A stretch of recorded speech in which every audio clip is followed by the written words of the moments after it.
यानी 100 question complete हो चुका है। क्लास 9th का चैप्टर है तत्व, यौगिक और मिश्रण के बारे में। आज हम करेंगे 100 MCQ, यानी 100 गो क्वेश्चन आज हम करेंगे। पहला क्वेश्चन स्टार्ट करते हैं। जो पदार्थ एक प्रकार के कणों से मिलकर बना होता है उसे क्या कहते हैं? तो उसे शुद्ध पदार्थ बोलते हैं। यानी जो पदार्थ एक प्रकार के कणों से मिलकर बना होता है उसे शुद्ध पदार्थ कहते हैं।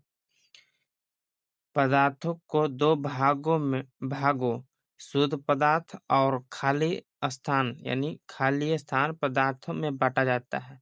तो अशुद्ध यानी पदार्थों को दो भागों में बांटा जाता है, शुद्ध पदार्थ और एक अशुद्ध पदार्थ।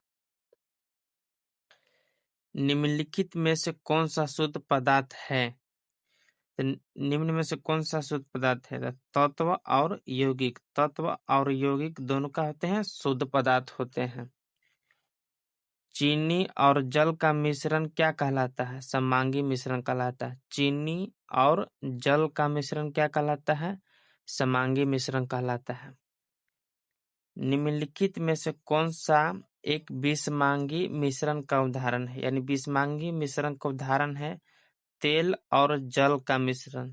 तेल और जल का मिश्रण को विषमांगी मिश्रण का उदाहरण होता है।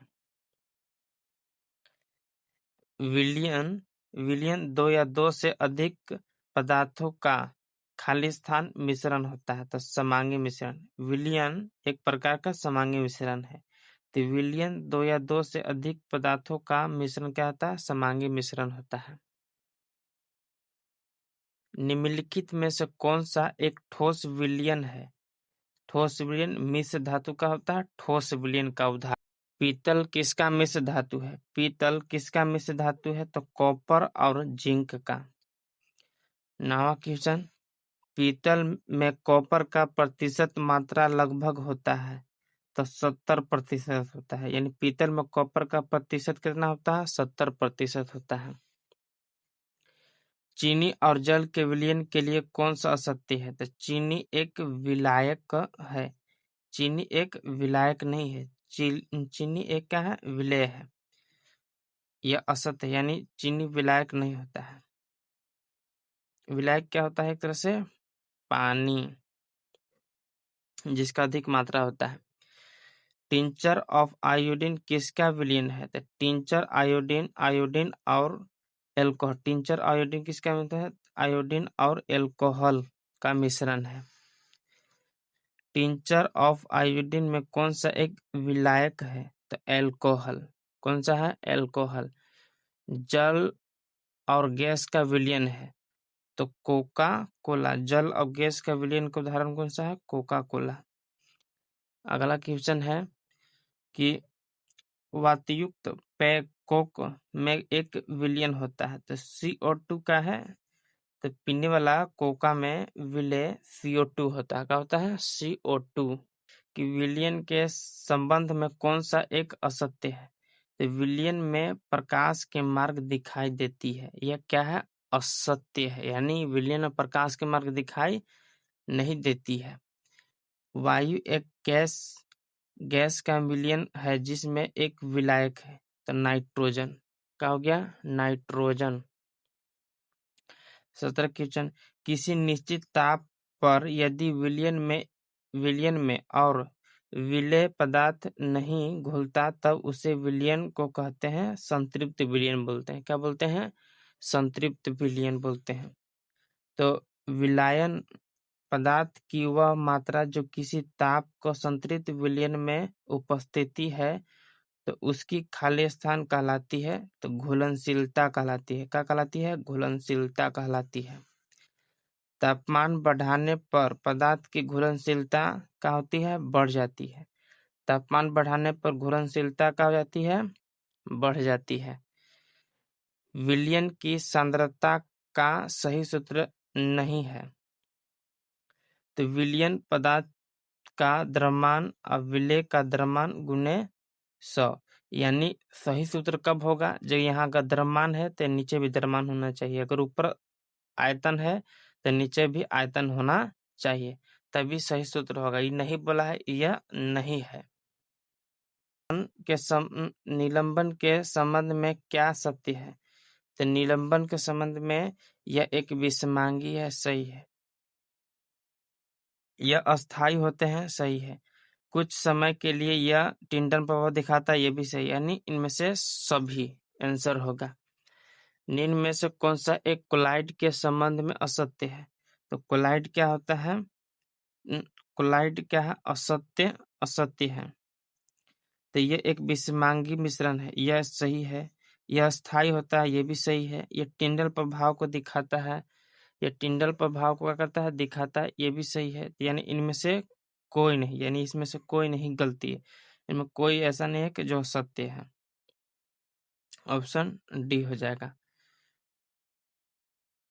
कोलाइड विलयन परिक्षिप्त प्रावस्था और खाली स्थान से बना होता है, तो परिक्षेपण माध्यम से। आंसर क्या होगा? परिक्षेपण माध्यम से।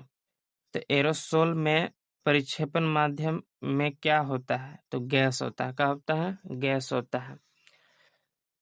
कोलाइड विलयन को खाली स्थान विधि से अलग किया जाता है, तो अपकेंद्री विधि से अलग किया जाता है। किस विधि से? अपकेंद्री विधि से। टिंडल प्रभाव की खोज किसने की थी? टिंडल नामक वैज्ञानिक ने की थी। निम्न में से कौन सा टिंडल प्रभाव को दिखाएगा? तो दूध टिंडल प्रभाव को क्या करता है? दिखाता है। निम्नलिखित में कौन सा एक इमल्शन का उदाहरण है? तो दूध है। क्या है? दूध। निम्न में से कौन सा एक सोल का उदाहरण है? तो कीचड़। क्या होगा आंसर? कीचड़। लिखित में से किसे सार्वत्रिक विलायक कहा जाता है? तो जल को। किसे कहा जाता है? जल को। समान ताप बढ़ाने पर विलयन ठोस प्लस गैस की घुलनशीलता होती है, तो क्या होती है? बढ़ जाती है। ताप बढ़ाने से क्या होती है? बढ़ जाती है। किसी दर में ताप बढ़ाने पर गैस की घुलनशीलता क्या हो जाती है? किसी दर में ताप बढ़ाने पर गैस की घुलनशीलता क्या हो जाती है? घटती है। दाब बढ़ाने पर विलयन ठोस प्लस द्रव की विलेयता या घुलनशीलता पर कोई प्रभाव नहीं पड़ता है। ठोस दाब बढ़ाने पर विलयन ठोस द्रव की विलेयता का घुलनशीलता पर क्या प्रभाव पड़ता है? तो कोई प्रभाव नहीं पड़ता है। दर में गैस की घुलनशीलता दाब बढ़ाने के साथ क्या हो जाती है? बढ़ जाती है। निम्नलिखित में से किसे वास्तविक विलयन कहा जा सकता है? चीनी पानी का घोल वास्तविक विलयन कहा जा सकता है। सांद्रित विलयन में विलय की मात्रा होती है, अधिक होती है। सांद्रित विलयन में विलय की मात्रा क्या होती है? अधिक होती है। वह पदार्थ है जो दो या दो से अधिक तत्वों के एक निश्चित अनुपात में रासायनिक रूप से मिलाने से बनता है। क्या बनता है? यौगिक बनता है। क्या बनता है? यौगिक बनता है। एक संतृप्त विलयन बनाने के लिए 336 ग्राम सोडियम क्लोराइड और 100 ग्राम जल के इतना केल्विन पर घोला जाता है, तो इस तापमान पर इसकी सांद्रता कितनी होगी? थी इसका आंसर लगभग होगा 26। भौतिक परिवर्तन के संबंध में कौन सा असत्य है? तो इस परिवर्तन को उल्टा नहीं किया जा सकता। यानी भौतिक परिवर्तन में कौन सा है? तो इस परिवर्तन को उल्टा नहीं किया जा सकता। यह सत्य की बात बोल रहा है। निम्नलिखित में से कौन सा एक भौतिक और रासायनिक परिवर्तन दोनों है? तो मोमबत्ती का जलना भौतिक और रासायनिक परिवर्तन का होता है, दोनों है। निम्नलिखित में से कौन सा एक शुद्ध पदार्थ नहीं है? वायु क्या है? शुद्ध पदार्थ के उदाहरण नहीं है। निम्नलिखित में से कौन सा विलयन नहीं है? तो मिट्टी विलयन नहीं है। निम्न में से कौन सा एक यौगिक है? तो मीथेन क्या है? एक यौगिक है। निम्नलिखित में से कौन सा टिंडल प्रभाव को नहीं दिखाएगा? कॉपर सल्फेट का विलयन टिंडल प्रभाव को नहीं दिखाता है। निम्नलिखित में से किसे भौतिक गुण कहा जा सकता है? तो क्वथनांक, गलनांक और घनत्व, इनमें सभी भौतिक गुण कहा जा सकता है। स्याही से रंग वाले घटक को अलग किया जाता है, क्या कहलाता है? वाष्पीकरण से। वाष्पीकरण से हम क्या कर सकते हैं? अलग कर सकते हैं। दूध से क्रीम या क्रीम से मक्खन किस विधि से निकाला जाता है? तो अपकेंद्री विधि से। किस विधि से? अपकेंद्री विधि से। अपकेंद्री विधि का प्रयोग किया जाता है। तो अपकेंद्री विधि का प्रयोग रक्त और मूत्र की जांच करने के लिए किया जाता है, ये भी सही है। कपड़े धोने की मशीन में भीगे हुए किया जाता है, ये भी सही है। क्रीम का मक्खन निकालने में ये भी किया जाता है। इनमें से सभी यानी अपकेंद्री विधि का काम इनमें से सभी के लिए किया जाता है। नमक और अमोनियम क्लोराइड के मिश्रण को किस विधि द्वारा अलग किया जा सकता है? तो ऊर्ध्वपातन द्वारा अलग किया जा सकता है। निम्नलिखित में से कौन सा ठोस पदार्थ का ऊर्ध्वपातित होने योग्य है? तो कपूर, एंथ्रासीन, अमोनियम क्लोराइड, ये क्या है? ऊर्ध्वपातन का उदाहरण। इनमें से सभी। तत्व शब्द का प्रयोग सबसे पहले किसने दिया था? रॉबर्ट बॉयल ने दिया था। तत्व शब्द का प्रयोग रॉबर्ट बॉयल ने दिया था। वह पदार्थ जिसे रासायनिक प्रतिक्रिया द्वारा अन्य सरल पदार्थों में विभाजित नहीं किया जा सकता, उसे क्या कहते हैं? तत्व कहा जाता है। क्या कहते हैं उसको? तत्व बोलते हैं। गैस की गंध सड़े हुए अंडे की जैसे होती है, हाइड्रोजन सल्फाइड के कारण होती है। एक ही विलायक में घुले विलेय पदार्थ को अलग अलग करने के लिए प्रयोग किया जाता है, तो क्रोमेटोग्राफी का प्रयोग किया जाता है। निम्न में से किसे क्रोमेटोग्राफी का प्रयोग किया जाता है?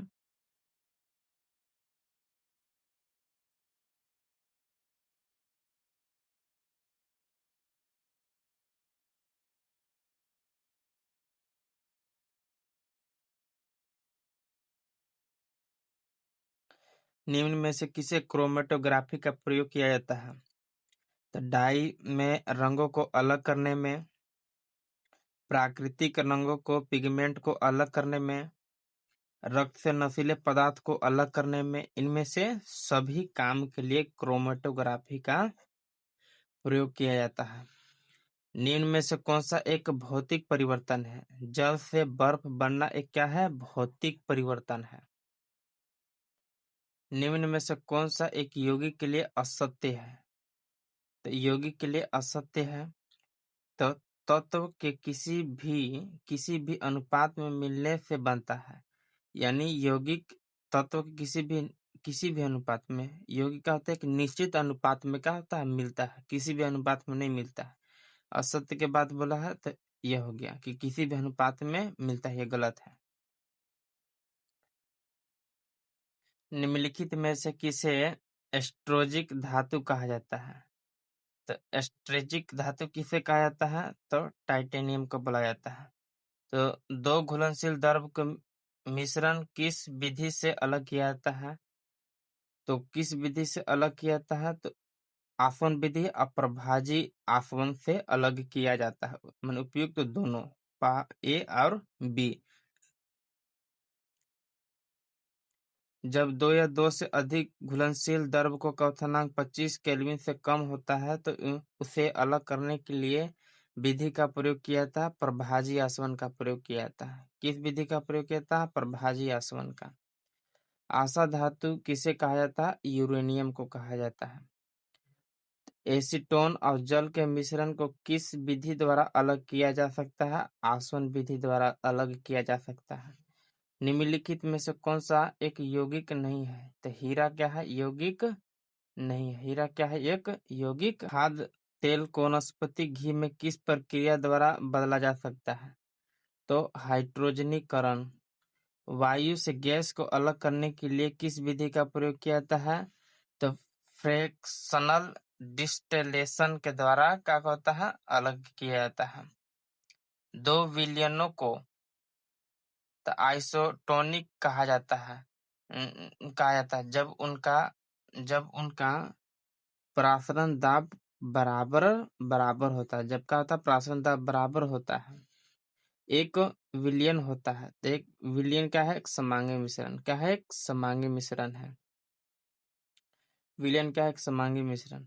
गैस गैस के एजेंसियों के द्वारा दिए जाने वाले सिलेंडर में रसोई गैस का रूप क्या होता है? तो तरल। रसोई घर में गैस का रूप क्या है? तो तरल होती है। निम्न में से किसका मीथेन एक मुख्य घटक है? तो मीथेन किसका है? बायोगैस, सीएनजी या प्राकृतिक गैस, इनमें से सभी। अभी 70 क्वेश्चन अभी तक। बायोगैस मीथेन का प्रतिशत होता है 75% होता है। कितने होता है? 75%। तो क्रिस्टलीकरण विधि का प्रयोग किया जाता है। ठोस पदार्थों को शुद्ध करने के लिए क्रिस्टलीकरण का प्रयोग किया जाता है। निम्न में से कौन सा एक विधि का कीचड़ युक्त जल को जल से अलग किया जाता है? तो निस्यंदन विधि से। किस विधि से? निस्यंदन विधि से। दो घुलनशील द्रव्यों को अलग किया जा सकता है तो पृथक्करण कीप के प्रयोग से। दो घुलनशील द्रव्य को अलग किया जाता है तो पृथक्करण कीप के द्वारा अलग किया जाता है। आसवन विधि का पहला और दूसरा क्रमशः कहलाता है। तो पहला कहलाता है आसवन और दूसरा का संघनन कहलाता है। तो भूगर्भ भूगर्भ निकाले गए खनिज तेल से शुद्ध पेट्रोल, डीजल, मिट्टी का तेल आदि किस विधि से अलग किया जाता है? तो प्रभाजी आसवन से क्या किए जाते हैं? अलग किए जाते हैं। जल आपूर्ति के लिए जल का शोधन निम्नलिखित में से प्रक्रिया से होती है। तो क्लोरीनीकरण के द्वारा होती है। किसकी? क्लोरीनीकरण के द्वारा। उत्प्रेरक वह पदार्थ है जो रासायनिक अभिक्रिया के चाल को क्या करता है? बदलता है। उत्प्रेरक वह पदार्थ है जो रासायनिक अभिक्रिया के चाल को क्या करता है? बदलता है। कौन सा कार्बनिक यौगिक प्रयोगशाला में सबसे पहले बनाया गया था? यूरिया बनाया गया था। यूरिया का निर्माण सबसे पहले किसने किया था? वॉलर ने किया था। वॉलर ने। रासायनिक परिवर्तन की प्रक्रिया है मोटर कारों का पेट्रोल का दहन।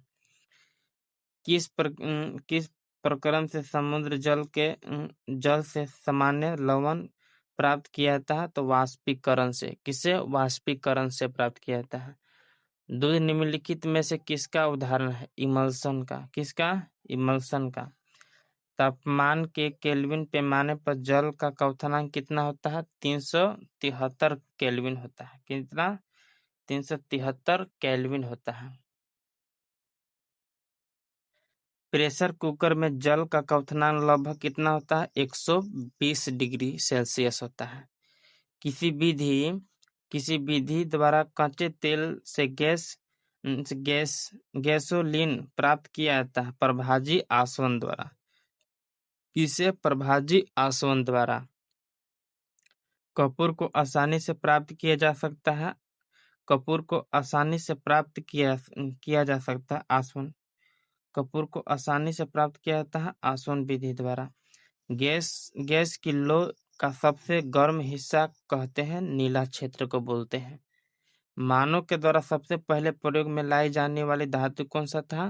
तांबा था। आसानी से झाग नहीं देने वाला जल कहलाता है कठोर जल कहलाता है। कौन सा जल कहलाता है? कठोर जल। कमरे के तापमान पर कितने तत्व द्रव अवस्था में होती है? कितनी होती है? डीडीटी रसायन का उपयोग किया जाता है कीटनाशक के रूप में किया जाता है। गलन या संलयन को बढ़ावा देने के लिए धातु के साथ मिलाया जाने वाला पदार्थ कौन सा है? गालक है। कौन सा है? गालक। चाय और कॉफी का मुख्य घटक कौन सा है? कैफीन है। कौन सा है? कैफीन। जिस बिंदु पर किसी पदार्थ को ठोस, तरल और गैसीय रूपों का सह अस्तित्व होता है उसे क्या कहता है? त्रिक बिंदु कहलाता है।